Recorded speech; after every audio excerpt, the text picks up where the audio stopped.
There's a moment in every pursuit, romantic, social, or professional, where the dynamic shifts. At first, you're the one reaching out, calling, explaining, trying to prove your value, trying to be seen, heard, wanted. But then something changes. You go silent. You walk away. You stop chasing. And suddenly the people who once ignored you start needing your attention, start missing your presence, start begging to be noticed again. This isn't magic. It's not coincidence. It's psychological warfare. And Machiavelli mastered it before modern psychology even had a name. He understood the brutal truth most people never grasp. The moment they feel you need them, they control you. But the moment they feel they've lost you, they need you back. Humans are built to value what's scarce. It's primal. It's unconscious. It's unbreakable. You chase someone too hard. They think, why are they so eager? What are they hiding behind this desperation? If they want me this bad, maybe they're not as valuable as I thought. I can get them whenever I want. Now contrast that with someone who withdraws, who stops responding, who doesn't explain themselves, who disappears without anger, just stillness. Suddenly the mind flips. Did I do something wrong? Why aren't they chasing anymore? Were they actually better than I realized? What if I lost them for good? This is the essence of Machiavellian reverse psychology. You don't beg to be chosen. You create the illusion that your value was always obvious, and that they were the ones who failed to see it. That illusion is stronger than any argument, any compliment, any explanation. It makes people chase ghosts, and ghosts are unforgettable. Machiavelli didn't believe in constantly reminding people of your worth. He believed in letting absence do the talking. He understood the Roman tactic of strategic withdrawal. In war, if you wanted to trap an enemy, you didn't confront them head-on. You retreated, made them think you were weak, and when they pursued, you struck from the shadows. This same tactic applies to human psychology. Leave a group chat without announcement. Walk away from a one-sided relationship. Ignore a manipulator's last message, not to ghost, but to reset control. Show silence in moments where they expect reaction. When you do this with intent, you send one loud message. I'm not trying to be in your world, you're trying to be in mine. And the silence hits harder than any confrontation, because it leaves them with no closure, no answer, just reflection. And reflection is how guilt, regret, and obsession are born. When you chase someone, whether it's a person, opportunity, or status, you're telling them something without saying a word. You are above me. Your validation defines my value. I will work for your attention. And the more you do that, the more your perceived worth drops. Because power is not just what you have. It's what others believe you can walk away from. People don't chase the person who's chasing them. They chase the person who can leave without fear. This is why Machiavellian strategy always begins with emotional detachment. If you need them, they own you. If you can leave them, you own the frame. And ownership of the frame is how control is maintained, without ever needing to argue, explain, or dominate verbally. There's something terrifying about being left in silence. Think of the last time someone stopped talking to you suddenly. No insult, no rage, no closure, just nothing. That void starts to echo. What happened? Why did they leave? Was I not enough? Did they find better? That's not rejection, it's haunting. Machiavelli would argue, a visible enemy is one you can prepare for, but a silent one is your most dangerous opponent. This is why the tactic works so well. Chasing is loud. It announces your intentions, your weaknesses, your emotions. But stopping, withdrawing quietly, it creates mystery. And mystery is the birthplace of obsession. This reversal happens faster than you think, especially in relationships. When you stop validating someone, when you stop feeding their ego, When you stop giving them that subtle emotional meal, they notice. At first, they may ignore it. Then they rationalize it. But eventually, it gnaws at them. They replay the moments you used to chase. They scroll through old messages. They check your profile. They wait for that hey that never comes. And every day that passes, their perception of your value increases. Not because you became better, but because they finally realize you were never the one who needed them. They were the one who needed your need. And without it, they're left with their own emptiness. Let's kill a common lie. Always express how you feel. Don't play games. Machiavelli would scoff at this advice, because when you express everything, you hand them the blueprint to control you. Emotionally intelligent people don't reveal their feelings out of purity. They reveal them when it serves their position. They use honesty like a dagger, hidden, precise, and only drawn when necessary. So no, you don't always need to explain yourself. You don't always need to clear the air. You don't always need to talk it out. Sometimes the most strategic move is simple. Go dark. Let the silence become their mirror. That's not immaturity. That's how powerful people reclaim the frame. Stop explaining. Every time you explain, you reduce your mystery. Stop chasing. The moment you stop moving, they become the ones in motion. Stop caring out loud. Care strategically, not emotionally. Withdraw with composure. Don't storm out. Fade like smoke. Calm, composed, unreadable. Let them feel your absence. It will do more than your presence ever could. Control the frame. If they think you've emotionally left the room, they'll do anything to bring you back. In the Machiavellian world of power, the person who controls attention wins. And the way to control attention is not to demand it, but to become scarce when they expect you to stay. Because when you stop chasing, they don't just miss you, they start begging for you back. People only chase what they believe they can lose. They only obsess over what they can't control.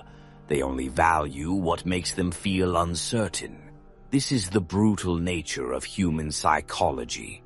And it's why Machiavelli's most dangerous manipulation tactic is not persuasion, not domination, but removal. You don't need to become louder. You don't need to prove anything. You only need to make one move. Withdraw. And once you do it the right way, their brain starts to fight itself. The human brain is wired to obsess over the unfinished. Think about this. When someone tells you, "I don't like you," the mind reacts briefly, but moves on. There's closure, an answer, a reason. But when someone doesn't reply, when they don't explain, when they just vanish, your brain can't process it. It replays everything on loop. It fills the silence with questions. This is called the Zeigarnik effect, an observed psychological phenomenon where people remember unclosed loops more intensely than resolved ones. Machiavelli understood this centuries ago without the science. What is not explained becomes feared. What is feared becomes powerful. And that's the weapon. Stop chasing. Give them silence. Let them burn their mental energy trying to figure you out. When you chase, you expose 4 signals. Each one makes you weaker in their eyes. Impatience, which shows you're in a hurry for validation and reveals emotional immaturity. Desperation, which shows you need something from them and shifts all power into their hands. Dependence, as you're psychologically tethered to their response and they control your mood. And predictability, which makes you boring because there's no edge, no tension, no scarcity. And here's what Machiavelli teaches us. The man who is predictable becomes disposable. When you stop chasing, even abruptly, the contrast becomes magnetic. Not because of what you say, but because of the void you leave behind. This is where it gets ruthless. Even people with options, people who are admired, pursued, validated constantly, fall into this trap. Why? Because ego is a fragile animal. Everyone, no matter how powerful, has this silent belief. If they liked me once, they'll always like me. If I ignore them, they'll try harder. But when you don't, when you stop responding, when you refuse to beg, when you just go silent and rebuild your life without them, their world shatters. They don't beg because they miss you. They beg because you broke the frame they were living in. You proved that they're not as powerful as they believed. And in a world where power is everything, that's worse than heartbreak. Let's clarify something critical. Silence isn't always powerful. It only works when it's intentional. Passive silence is what losers do when they're hurt. They ghost people out of pain, anxiety, or shame. Strategic silence, on the other hand, is a cold weapon. It's measured, purposeful, calm, sharp. It says, I no longer play this game. You had your chance to engage, now you don't. Your value in my world has expired. The door didn't close, it disappeared. That kind of silence doesn't make them curious. It makes them desperate to rebuild their sense of control over you. That's why they start chasing. Not because you said anything, but because you stopped saying everything. In any connection, romantic, social, professional, there's a silent question being asked at all times. Who is more replaceable? The person who chases always seems more replaceable because they're behaving like they believe it. But the person who walks away with dignity, calm, and silence shifts the power. They say, without saying, I was never chasing you. I was just testing if you deserved me. I am not the one who lost anything. You are. This silence is not rejection. It's elevation. That's when panic sets in. Not anger, not resentment, but a gnawing sense of missed opportunity. And nothing haunts the human mind more than what could have been. In romantic withdrawal, you liked them. You showed it. You texted. You tried. They pulled away. You stop. You disappear. No angry message. No guilt trip. No sarcasm.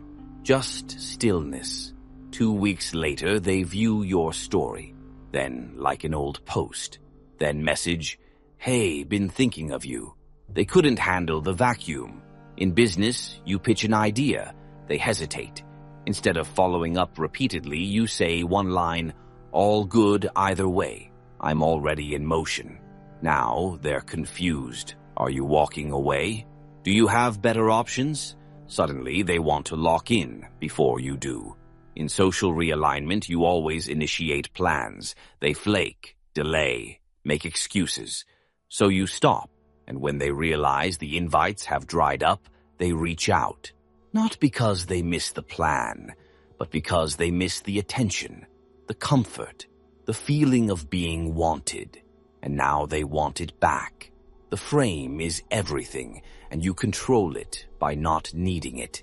Power exists inside frames. The person who frames the interaction, who defines what this is, what it means, and who needs who, controls the entire dynamic. And there is no frame more powerful than the statement, you don't need to choose me, but I don't need to wait either. That's lethal, because it's not bitter, it's not emotional, it's not a challenge, it's just truth. And truth is terrifying to people used to being chased. The most Machiavellian thing you can do is live well in their absence. Let them watch you grow. Let them see you shine. Let them realize they were never your destination. They were a detour. That's not revenge. That's what real psychological dominance looks like. And it starts with one simple act. Stop chasing. They'll start begging. And by the time they do, you'll be too far ahead to care. The moment you detach, not dramatically, not emotionally, but strategically, is the moment you trigger their deepest insecurity. What if I was never as important as I thought I was? This is why Machiavelli's teachings don't just apply to rulers and kings. They apply to every moment where power and attention intersect. Romance, friendship, social circles, negotiations, social media. You don't win people by chasing. You win by withholding, by breaking the pattern they've become addicted to. Because once you remove the attention they took for granted, they begin to starve for it. and starvation breeds obsession. People rarely appreciate presence. They only feel it when it's absent. You can give your best to someone, time, energy, affection, support, and they'll treat it like air. Because that's what happens when you give too much without cost. But when you vanish, when the calls stop, when the compliments end, when the silence is louder than the words, they finally realize, wait, that person made me feel something no one else does. Why do I care that they're gone? Did I mess it up? They don't miss you at first. They miss what they used to feel around you. The feeling is what makes them beg. And Machiavelli understood that controlling people's emotions was far more powerful than controlling their logic. Machiavelli would put it like this: men desire most what is withheld and tire of what is freely given. In modern language, attention is a currency, and the more you give, the less it's worth. This is where 99% of people fail. They think consistency equals loyalty. But what they're actually doing is devaluing their presence. When you're always available, when you always respond instantly, when you show up no matter how they treat you, you become emotionally cheap. But when you cut it off, suddenly that attention has value again. They remember how it felt. They remember how rare it is. They remember how safe, special, or powerful they felt when they had it. Now they crave it like a drug, and you've become the only source.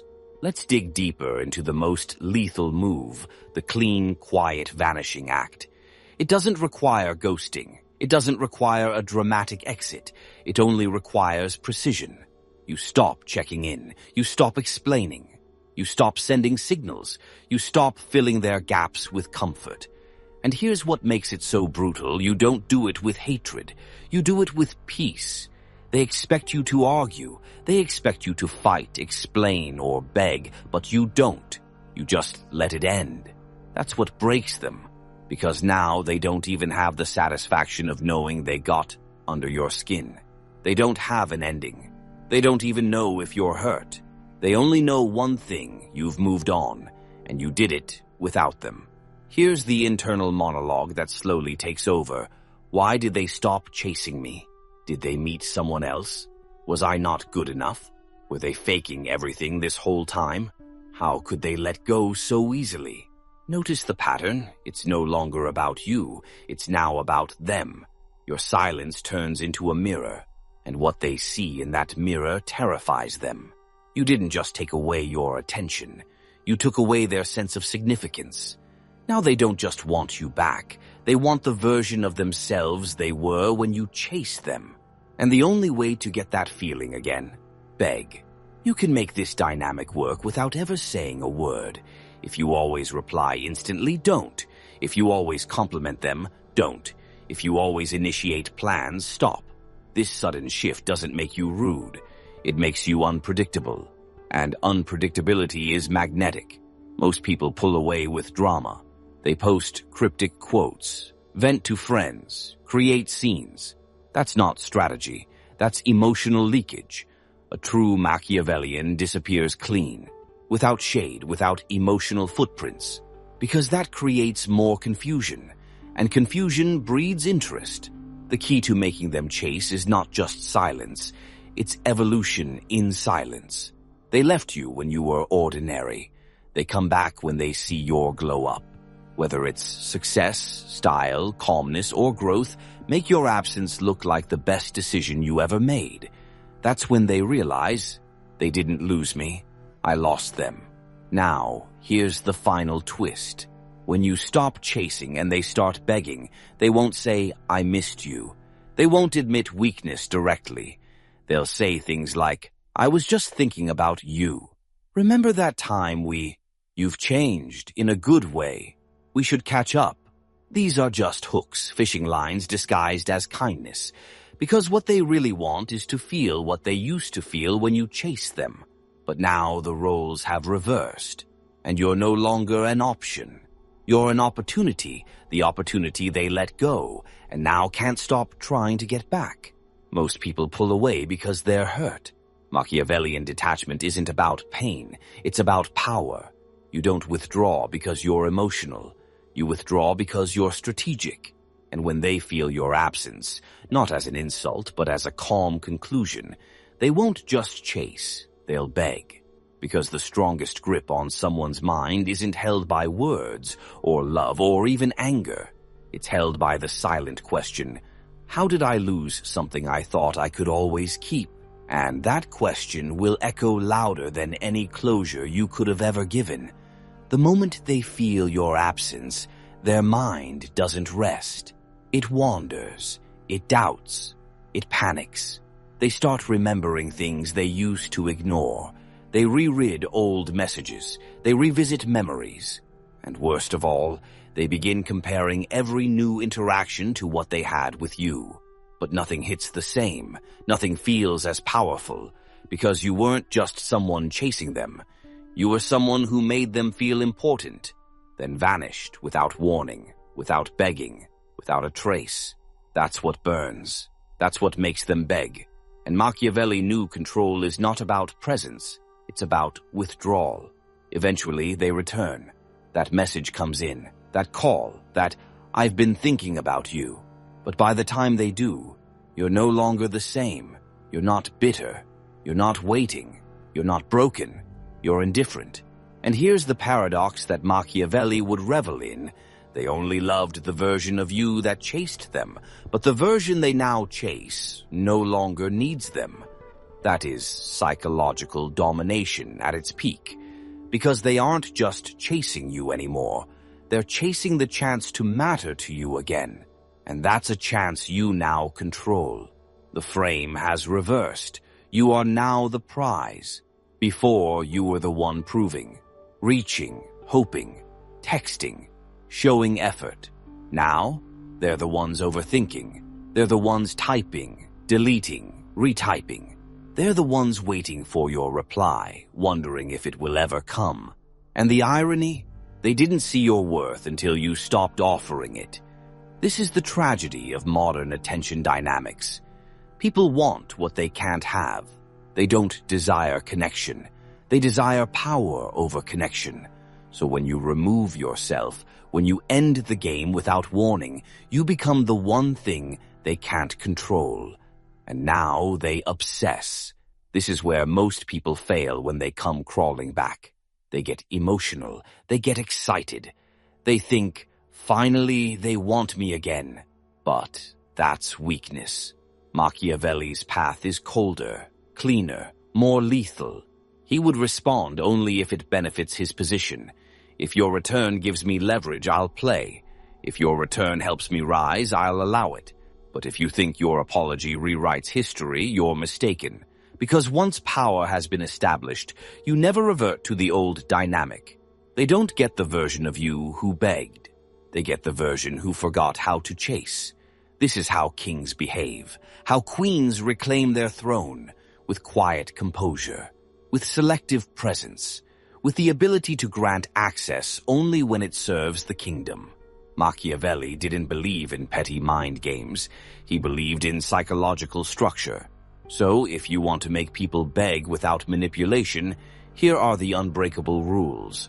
Always have an option they don't know about, whether it's another opportunity, another path, another person. Don't put all your power in one basket.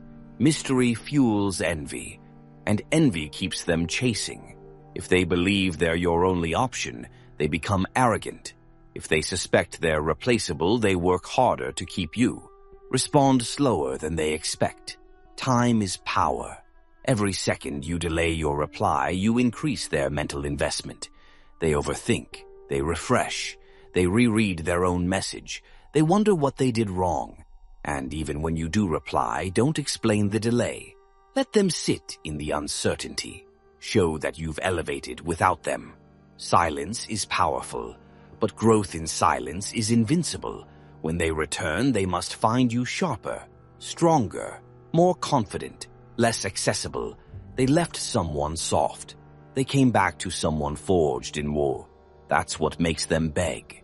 Because now they know they didn't just lose someone who loved them, they lost someone who outgrew them. If you choose to reply, say something polite but distant like, I'm in a different place now, or it's good to hear from you, I'm glad you're doing well. These seem polite, but they're designed to say you're welcome to talk, but you're no longer inside. That limbo destroys them, because now they're stuck chasing a version of you that doesn't exist anymore. And that's how you maintain psychological dominance without ever raising your voice. The goal isn't revenge, it's transformation. When you stop chasing, you're not punishing them, you're returning to yourself. And the moment they feel you've returned to your core, that you've rediscovered your self-worth without needing them, is the moment they realize, I didn't just lose a person, I lost the best version of me, the one they brought out. Because that's what you gave them while chasing. You gave them certainty, confidence, and control. And when you disappear, they don't just miss you, they miss how they felt when you were around. And that feeling, it's irreplaceable.